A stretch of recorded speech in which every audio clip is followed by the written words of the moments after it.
Arahan Presiden terkait sektor pertanian, pengembangan pertanian modern yang di dalamnya adalah memanfaatkan digitalisasi seperti pengembangan smart farming. Dua anaknya memilih merantau ke Jakarta, sudah terang-terangan menolak bertani. Banyak sumber daya manusia kita, baik generasi mudanya, tidak mau bertani. Jangankan anak-anak muda, lulusan pertanian saja tidak mau bertani. Anak-anak muda sekarang punya tingkat pendidikan yang lebih tinggi dan kebanyakan tidak mau jadi petani karena pekerjaannya dianggap kotor dan tidak menguntungkan.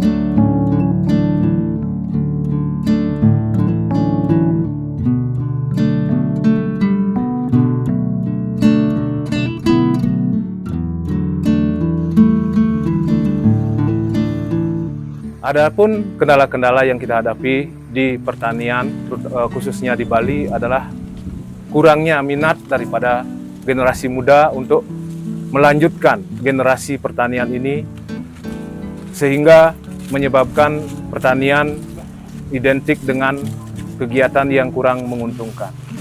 Apalagi pertanian cenderung dianggap sebagai pekerjaan yang tidak begitu menjanjikan secara ekonomis, dan kemudian pekerjaan yang berhubungan dengan berkotor-kotor, bersusah payah, dan sehingga tidak mempunyai kepastian hasil yang jelas. Om Swastiastu, Salam Rahayu. Perkenalkan, saya Gedis Wardite, petani dari Desa Gobleg, Kecamatan Banjar, Kabupaten Buleleng, Bali. Dari permasalahan tersebut di atas, setidaknya pada saat ini berangkat dari tantangan atau kendala-kendala yang kami hadapi di pertanian tersebut, maka kami memutuskan untuk memasukkan IoT atau Internet of Things ke dalam sektor vertigasi, karena di bagian itulah yang menyebabkan pertanian itu terkesan terlalu berkendala, mengingat dengan banyaknya waktu yang tersita, kemudian banyak juga pekerjaan lain yang berkendala dari proses vertigasi tersebut. Adapun komponen-komponen IoT yang kami pasang, yang kami install di kebun pada saat ini adalah mengedepankan teknologi kelistrikan yang ramah lingkungan. Kami menggunakan solar cell, panel surya, dan itu sedikit membantu juga daripada penekanan biaya-biaya terkait dengan kelistrikan.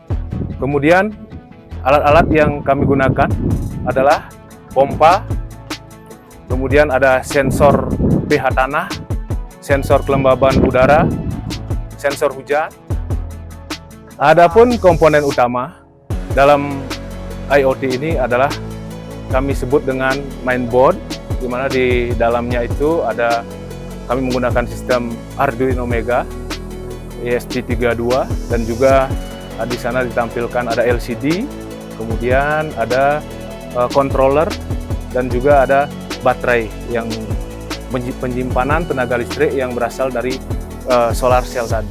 Dan untuk instalasi outdoornya, kami menggunakan pompa, ada drip tip, kemudian ada sprinkler, dan di rumah bibit kami pasang fogger yang keluaran airnya lebih halus. Biaya yang diperlukan untuk luasan 20 are kurang lebih 30 juta. Itu dalam kurun waktu 15 tahun. Jadi investasi yang sangat murah. Adapun keunggulan daripada IoT adalah, satu, menarik minat generasi muda untuk mencintai kembali dunia pertanian. Karena, kenapa begitu? Karena bertani sudah ada dalam genggaman. Dua, Vertigasi adalah proses terpanjang dalam proses budidaya di bidang pertanian. Dengan adanya IoT ini bisa menekan biaya, menghemat waktu, dan juga meningkatkan hasil daripada pertanian. 3. Perawatan kebun bisa dengan mudah dilakukan dari mana saja, kapanpun, selama jaringan internet masih tersedia.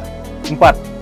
Bali merupakan sebuah pulau yang dikenal dengan Pulau Dewata, dan tentu saja di sini dari sisi pertanian, adat dan budaya kami sering disibukkan dengan kegiatan-kegiatan tersebut, sehingga dengan adanya IoT ini tidak menjadi kendala lagi dalam proses perawatan kebun.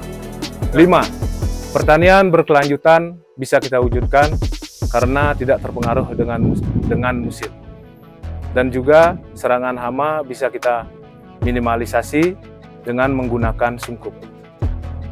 Hasil pertanian dengan menggunakan IoT yang kami rasakan adalah meningkatnya 40% daripada hasil pertanian sebelum menggunakan IoT atau menggunakan sistem bertani yang konvensional.